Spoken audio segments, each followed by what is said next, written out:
What's up guys, your Doomsday here. Today we're back again, and in this video we actually have a special treat. I'm going to be playing some Nautilus in the jungle, and I know it's been a while since I've last uploaded a new champ on this channel, but I'm telling you, Nautilus in the jungle is so strong. And in this video I'm going to be going actually a hybrid build. I know you can go full AP if you kind of get ahead and if you snowball right. You can go full AP and just dish out crazy damage. But the thing about hybrid Nautilus is you still dish out crazy damage, and you're even more tanky. So, even more tanky, plus you provide good crowd control. But to start off with the Nautilus jungle clear, you actually have a really fast jungle clear. So if you actually start with the raptors right here, you can clear them pretty fast just because your third ability does AoE damage to all of them. So you can clear this way faster than you clear your red buff. So once you clear this camp over here, you can kind of just head over to your red buff and then work over to your blue side. And you can actually clear 4 camps before the scuttle spawns. I believe you should be able to. But I guess we'll see that in a second. But, yep. So for the build, I'm going to be going in this video. I'm going to be building Rod of Aegis and then Sunfire and then just full on tank from there. And you're going to see the damage output pretty insane. Plus the crowd control and utility you provide for your team is just so nice. So kind of when to pick Nautilus in the jungle. I would say you don't necessarily need to pick Nautilus in the jungle every time. It, of course, depends a lot upon your playstyle, because a lot of people don't really like playing supportive tanky champs. Now, me, on the other hand, if you know me, I love playing bruiser, tanky champs in general, so I don't mind at all. But something that I do want to point out is look at my mana bar right now. You run out of energy super fast, so actually getting the blue buff is really crucial. And you can't really just do a one-sided like red clear or whatever. You kind of need your buff over there. But now I kind of lay out a little bit of damage, and then I'm kind of waiting for my teammates to rotate. That's kind of what I'm pinging Lux for. That's why I'm kind of stalling a little bit, waiting for my abilities to get back off cooldown, and trying to keep an eye on if I can go over here. Unfortunately, our top lane is a bit caught up, so I know we won't get a rotate from top, but I'm able to get a good knock up onto Xin Zhao over here, and then trying to get some smite damage, and able to get the good root from Lux, and able to pick up that kill over there. And that's really key. So something that I want to point out about Nautilus in early scuttle fights is it can sometimes be very, it's either like you're so dominating or you just get completely destroyed.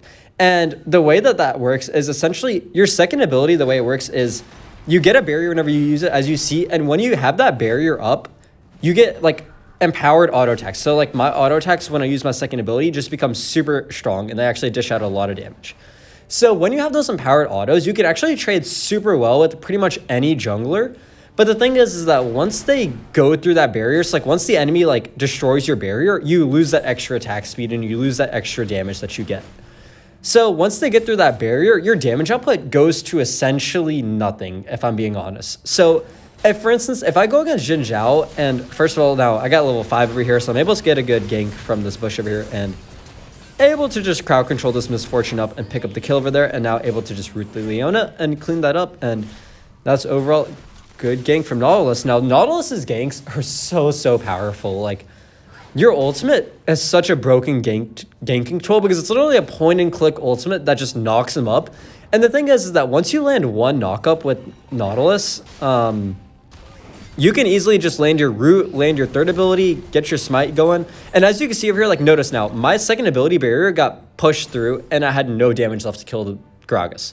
So even though it seemed like Gragas was pretty low health and that I should have been able to kill him, just once you lose your second ability barrier, your damage output just goes down so much. So that's just something I do want to point out. That is the weakness of Nautilus in the early game is right now you don't have many AP items or anything. Like I don't have Rod or anything. So I can't deal much damage with my third ability or anything else. I really just need to play around that like enhanced second ability. But now I kind of see them going for a dive over here. I try and save this... I try and save my ADC if I can, but unfortunately, does not look like it's going to happen now. Trying to pick up the Leona. Unfortunately, they had a pretty good sidestep there, and I do kind of whiff that. And you can see now, I'm already out of mana.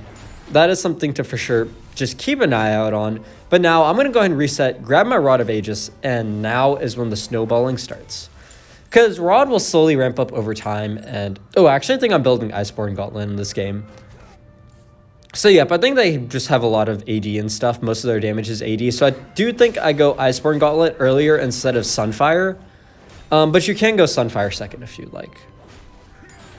But as for the runes for Nautilus, the first rune I go is Aftershock for sure. Aftershock, very, very good at making you tanky.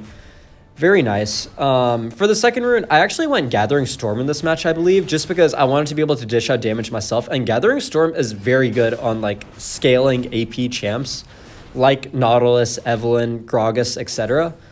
It works out super well for them in the late game. But another one you can go is Weakness, because you do provide so much crowd control for your team. So if you're looking to play a bit of a more utility role, like if you trust your teammates, if you happen to be 5-stack or you're just feeling trustworthy that day, I guess you can try and... I'm trying to save this set over here, but unfortunately that true damage from Camille is a bit intense. As I was saying though, if you're feeling trustworthy, then you can go Weakness. And then for the third rune, I believe I go Conditioning. And then the last one, Hunter Genius, I think. Or you can go a lot of different things on Nautilus, kind of just depending on how you want to play. So you can actually go Demolish on Nautilus if you feel like you want to push turrets, if you're playing super aggressive. So like, they're on the dragon over here. If I'm running Demolish, I don't know if I am this game. I don't think I am, because I just used... There, yeah. I just placed Herald to go ahead and get first turret, and now I'm trying to see if we can force a fight. But, yeah, so now I'm getting my ultimate back off cooldown in a couple seconds. I kind of see this Misfortune out of position. I go ahead and root him up, and able to chunk him down a decent amount. And just look at that damage from, like, just a simple Rod of Aegis Nautilus. Now, unfortunately, I do mess that up a bit. Maybe a good thing that I actually missed that there. That might have been the death of me.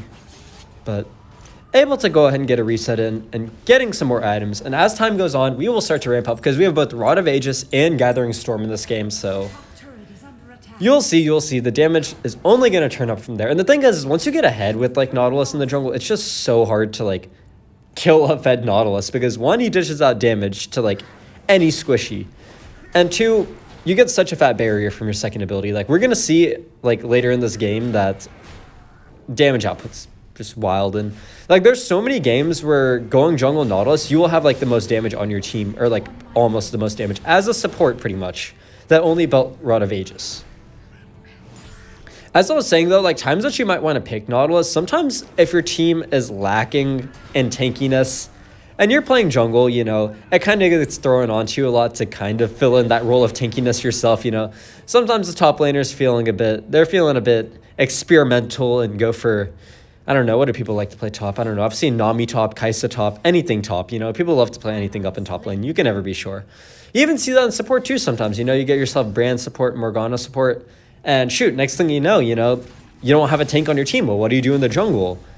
You know, maybe you need some AP damage. And actually, I'm waiting for somebody squishy. I didn't want to ult Leona. That would have been waste of an ultimate to ult that Leona. So I actually try and get this Gragas over here. And you can see, like, I'm distracting, like, 2 to 3 of them and still able to dish out crazy damage. Now, they're getting pretty low over here. Unfortunately, we have no minions, so can't really push the turret.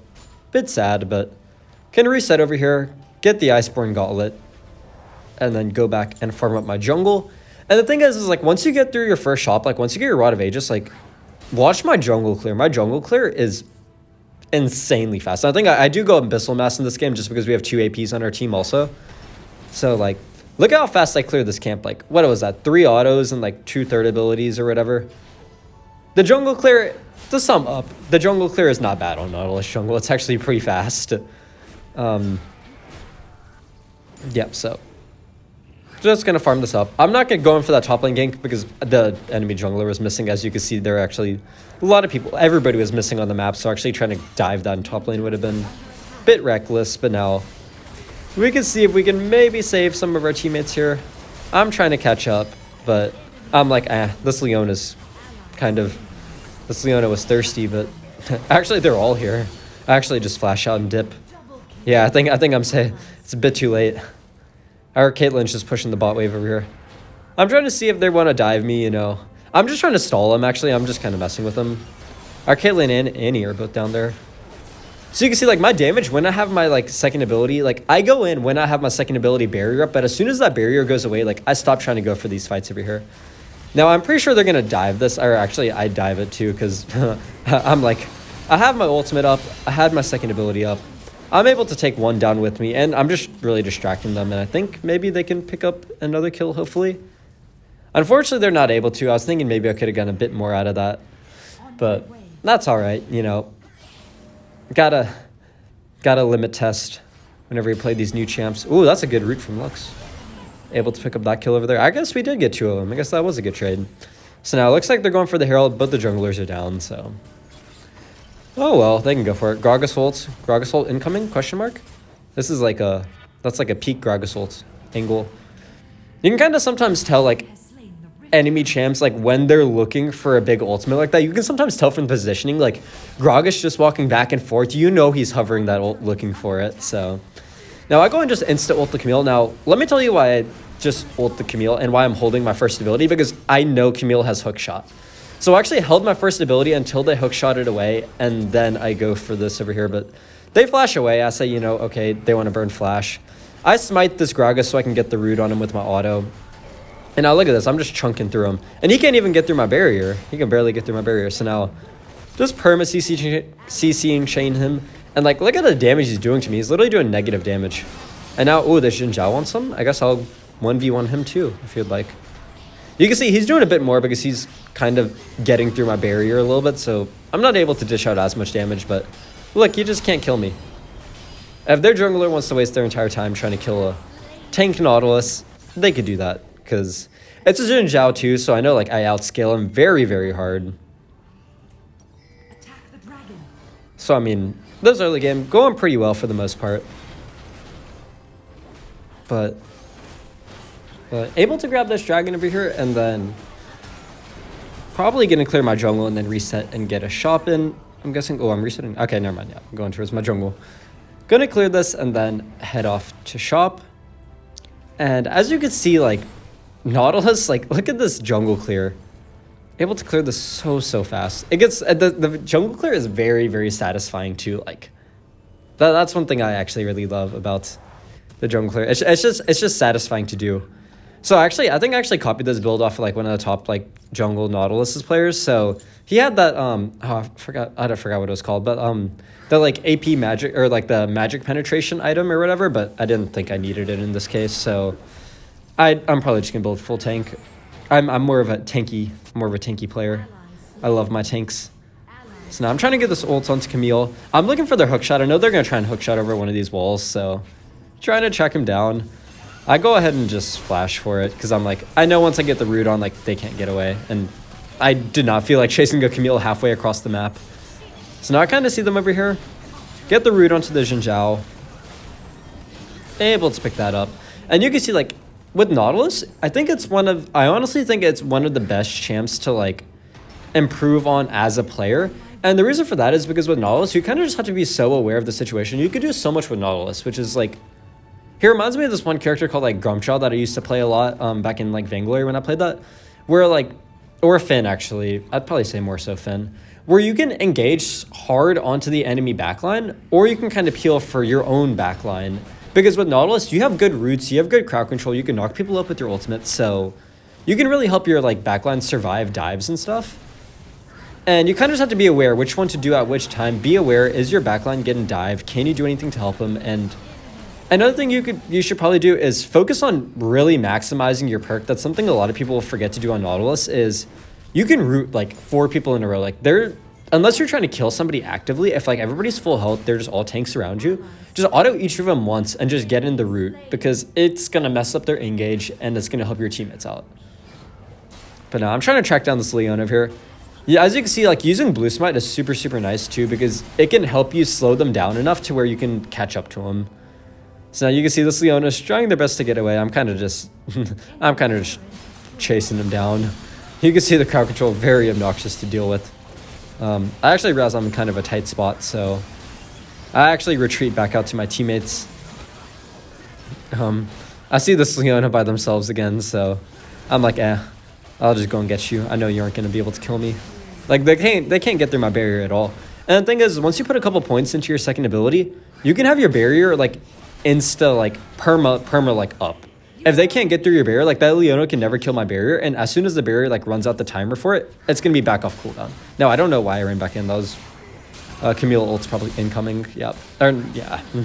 I don't. That was bit of a. I think I got the set killed too. Whoops. I kind of trolled that one. Got a bit too cocky.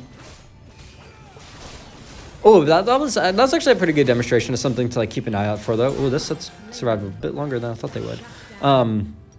Something to keep an eye out for in this matchup is, or I guess if you're a Camille player or if you're a Nautilus player, be careful of people being able to dodge your ultimate, or just be aware that they can do that. Some players are good enough to do it. Other players won't do as well with it. Really good players, of course, will. But for instance, when I ulted Camille there, they ulted at the perfect time and were able to dodge my ultimate, so they didn't get knocked up by it. Or against other champs, like, who else is there? Evelyn. I don't know what other champs can dodge that kind of stuff. I guess, like, Kane can if he ults at the right time. It's just something to be aware of, that people can, like, dodge your ultimates and stuff. But something to keep in mind is dashes don't escape the ultimates. The ultimate can chase you as far as it pleases. So even if Camille hook shots, flashes, teleports away, I don't know how. I wonder, oh, that's actually pretty funny. I wonder if I ulted somebody as they were teleporting, if it would follow them all across the map. That'd be kind of funny. But for the enchant, I just go, I think I just, what do I even build in this case? I don't even know. Yeah, I just build utility. I'm just playing utility at this point. Like, my teammates are dishing out good damage. I don't need to be providing the damage for my team anymore. Like, I could, of course, dish out some damage, but it's not my main role in this case over here. So now I'm trying to get to them before they recall, and I probably could have smited them a bit earlier and gotten that kill, but I trolled that. That's okay. Where's the fun in it if you play perfectly every time? There's nothing to learn then. So now, that Caitlyn trap's actually kind of scaring me a bit. Or no, Caitlyn's on my team. Why am I scared of them? I think I thought those were like the enemy Caitlyn traps because they were red, but we have a Caitlyn on our team. And as you can see, they're actually making a little bit of a big mistake. Something that I did there was I used my first ability before my ult. And the reason why that's a little bit of a mistake, because notice how I missed my ult, or I missed my first ability onto the Camille. That's just because Camille's super mobile. It's sometimes hard to land your first ability if you don't have the right angles. So in a case like that, it would have been smarter if I knew I wanted to hard engage onto the Camille, was to ultimate the Camille first. And I'm assuming Camille is going to hookshot this way, but they actually go the other way. So I'd just like, I'll just clear my jungle instead, or clear the wave, whatever's around. I think they got him though. Yeah. So it would have been smarter to actually use my ultimate first and then use your first ability. Because if you use your ultimate and you knock them up with the ultimate, you can for sure land your first ability because they're already knocked up. So not like it's not hard to land your first ability. But just going to be pushing out this wave. Everybody's on the other side of the map and most of the enemies are dead. So I'm like, I'll just go ahead and clear these waves. Your wave clear is pretty nice on Nautilus too, because again, your third ability does nice AoE damage to everything around you. So able to pick that up. And now my teammates want to do Baron. I think, do I want to do this? Wait, no, nobody else is around really. Yeah, no, I don't know if this is the smartest idea. Okay, never mind, that's fine. I think we say 2 of them are dead. My teammates are on the way, actually, Caitlyn. Yeah, 3 AP champs taking Baron. Not particularly the best, like Lux, Nautilus, plus Annie. But with Caitlyn and Set here now, we can for sure do this. Just have to take it before the enemy jungler gets here. Oh wait, never mind, too late for that. Hopefully I get the smite. Oh wait, I think, okay, I whip it, but my team still gets it. And now I'm just trying to track down their backline over here. Notice, like, look at how big I am. I should have maybe gotten Twin Guard earlier. Twin Guard is a very good item to get on Nautilus, just because you're in these fights for so long. You're super tanky, so like getting that extra armor resist, magic resist, tenacity, gonna come in clutch for sure. But now I was looking for a sneaky, a little cheeky engage over there. Not able to get that, but I think I might just say screw it and ultimate anyways and then engage, because as you can see that you can't escape my ultimate. As you can see there, that was perfect. Like if you ultimate first and then first ability, then you can for sure get the knockup. But anyways, that's gonna be it for this video. Be on the lookout for more Nautilus gameplay in the jungle soon for sure, because I'm gonna for sure be getting more of those videos out. And I know some other champs people requested Diana. I might try that. Yeah, I might try out Diana maybe. But I hope y'all enjoyed. If you did, make sure to like and subscribe, comment down below, and I'll see y'all in the next video. Actually, let's look at the damage very quickly. Look at how high these numbers are. Look at that. Nice damage, AP Nautilus. But I'll see y'all in the next one.